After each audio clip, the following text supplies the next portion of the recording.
was a hugely disturbing one. The fact that so far we were helpless to stop it was much, much worse. This phone call, was it recorded? I asked Greer. Yes, of course it was, he said. It's already being processed. I couldn't believe any of this. What did Jill have to say? She said, "Hi, this is Jill speaking." Then she said, "Mr. President, are you ready to die?" I reached McLean before 9 that morning. General Aidan Cornwall and his 9-year-old son still lay on their backs in the upstairs hallway. It was a cold, calculated, very professional killing. Gene Sterling found me, and for the first time, the CIA Inspector General seemed rattled. "What's your gut reaction, Alex?" asked Gene. My reaction won't make any of our jobs easier. The only truly sustaining pattern I've seen is that Jack and Jill really don't have a pattern, other than the poems. There certainly doesn't seem to be any sexual angle to these two murders. Also, from what I understand, Aidan Cornwall was a conservative, not a liberal like the other victims. That's a shift that might knock down a whole lot of theories about Jack and Jill. It was a very long day. At 10 o'clock that night, it was still going strong and hard. I arrived at the FBI offices on Pennsylvania Avenue to listen to the phone message Jill had sent to the president early that morning. An NEC tape machine was waiting for me. A copy of Jill's voice tape was already in. A filtering device had been used, and the FBI experts didn't believe the caller could possibly be identified. Once again, Jack and Jill had carefully covered their trail. The tape had been queued up. Jill spoke. "Good morning, Mr. President. It's December 10, exactly 5 a.m. This is Jill. Yes, the Jill. I wanted to speak to you, to make the situation very personal for you." It's way past personal. President Burns spoke calmly to her. Why are you murdering innocent people? No one who's been killed was innocent, Mr. President. They all deserve to die for one reason or another. I thought of Aidan Cornwall's young son. Why did a 9-year-old boy deserve to die? At that moment, I hated Jill, whoever she was, whatever her motives. President Burns didn't back down. His voice was measured, calm. Let me make one thing clear to you. You don't frighten me. Maybe you ought to be afraid, Jill, you and Jack. There's nowhere on earth you can hide. We'll certainly keep that in mind. And you, please keep this in mind. You're a dead man, Mr. President. Your assassination is already a done deal. That was the end of the tape. Jill's final words to President Burns, spoken so coolly, so brazenly. But why were Jack and Jill warning us about what they planned to do? I wanted to interview President Burns again. Maybe he knew things that he wasn't telling any of us. Someone must... It was past 10:30, but I still had one more important stop to make. Good evening, Alex. You needed to see me? The president said, and seemed calm and cheerful enough. Mr. President, I don't think we have a lot of time left. Jack and Jill are making that pretty clear. They're impatient, very violent. They're taking more and more risks. Mr. President, I wanted to see you alone because what I have to say needs absolute confidentiality. As you know, we've been checking out everyone who works at the White House. Now came the really difficult part. Sir, we need to talk about some of the other people around you, the people closest to you. I could tell that he didn't like this at all. Mr. President, we have reason to suspect that someone with access into the White House, or possibly with power and influence here, might be involved in all of this. Jack and Jill are certainly getting into high places with the greatest of ease. The people close to you have to be checked, and checked very closely. Thomas Burns sighed. I sensed that I had reached him, at least for the moment. But who don't I trust? I'm not completely comfortable with Sullivan or Thompson at the Joint Chiefs. I'm not even sure about Bowen at the FBI. I've made serious enemies on Wall Street already. Their reach inside Washington is very deep and very powerful. I understand that organized crime is none too pleased with my programs. I'm challenging an old, powerful, very fucked up system, and the fucked up system doesn't like it. The Kennedys did that, especially Robert Kennedy. Who else, Mr. President? I need to know all of your enemies. Eileen Glass of the Senate and some of the radical conservatives in the Senate and House are enemies. I believe that Vice President Mahoney is an enemy. I made a compromise before the convention to put him on the ticket. Mahoney was supposed to deliver Florida and other parts of the South. He did. I was supposed to deliver certain considerations to patrons of his. And I haven't delivered. I'm screwing with the system, and that isn't done, Alex. I could see by the look on his face what it cost Thomas Burns to admit some of what he had to me. We should put surveillance on these people, I said. The president shook his head. No, I can't allow it. Not at this time. Mr. President, this is a murder investigation. Please don't protect someone who might be involved. Please, whoever it is. Good night, Alex, the president said in a strong, clear voice. Good night, Mr. President. Keep at it, he said. Then he turned away from me and walked out of the room.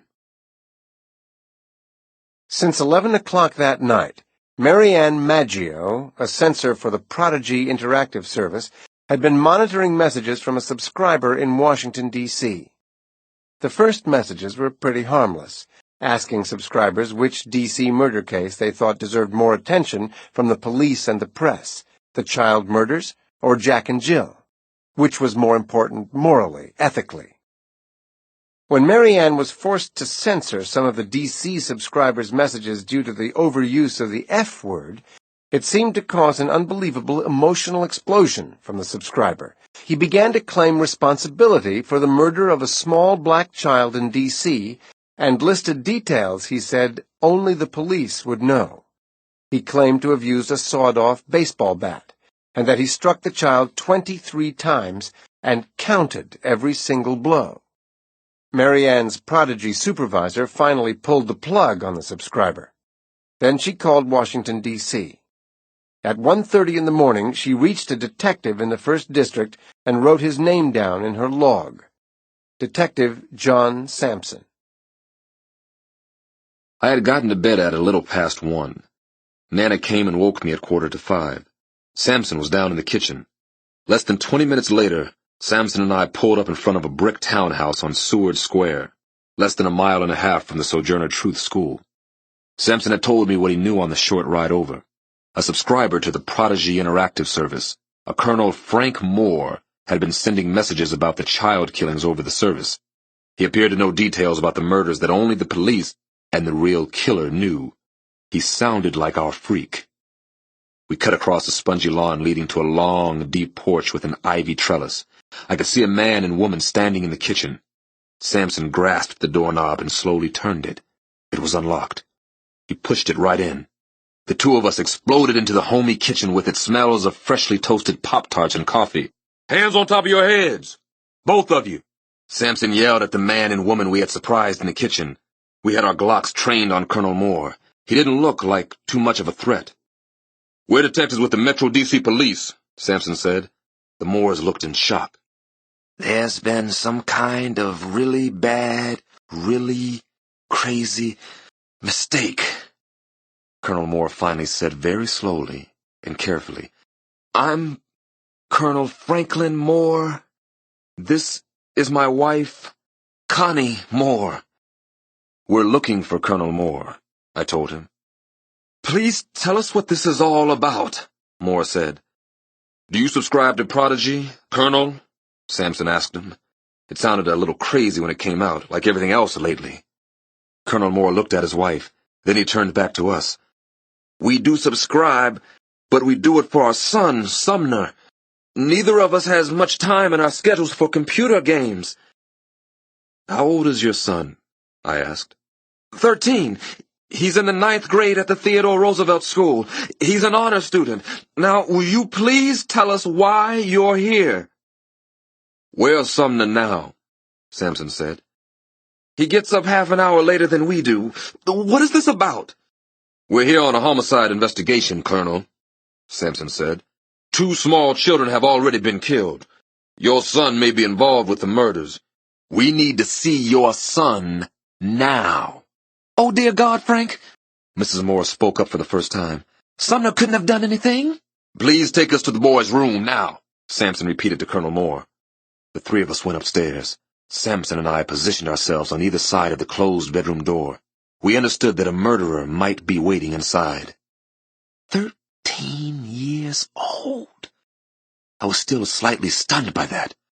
Could a 13-year-old have committed the 2 vicious child murders? That might explain the amateurness at the crime scenes. But the rage, the relentless violence, the hatred. Sampson and I burst into the bedroom, our guns drawn. Sumner Moore wasn't in his bedroom. There was a typewritten note on the crumpled bedsheets. It simply said, "Nobody is gone." I thought that I understood the boy's note. Sumner Moore was nobody. That was how he felt. And now, nobody was gone. An article of clothing lying beside the note was the second part of the message to whoever came to his room first. He had left behind Chanel Green's missing blouse. The tiny, electric blue blouse was covered with blood. A 13-year-old boy was the Truth School killer. He was in a state of total rage, and he was on the loose somewhere in Washington. The Sojourner Truth School killer traipsed along M Street reading the Washington Post to see if he was famous yet. The Post was full of stories about goddamn Jack and Jill, but nothing about him. Suddenly he was feeling so bad, so confused, that he wanted to just lie down on the sidewalk and cry. He shouldn't have killed those little kids, and he probably wouldn't have if he'd just stayed on his medication. But the Depakote made him feel dopey, and he hated it. He had come to visit the Sojourner Truth School again. Alex Cross's son went here, and he was pissed as hell at Cross. It was approaching the noon recess, and he decided to just stroll by the fenced yard where he had brought Chanel Green's body. Suddenly he spotted the black bitch Amazon woman coming toward him. She was the high and mighty principal from the Truth School.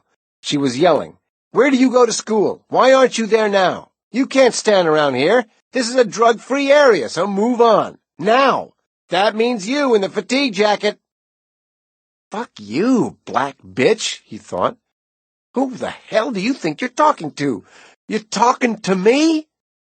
Well, hell, he moved on without giving her the satisfaction of word one.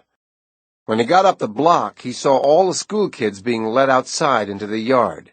He looked for Cross's little boy. Found him, too. Cute as hell. Damon was his name-o. The school principal was still out in the playground, staring up the street at him. Mrs. Johnson was her name-o. Well, she was a dead woman now.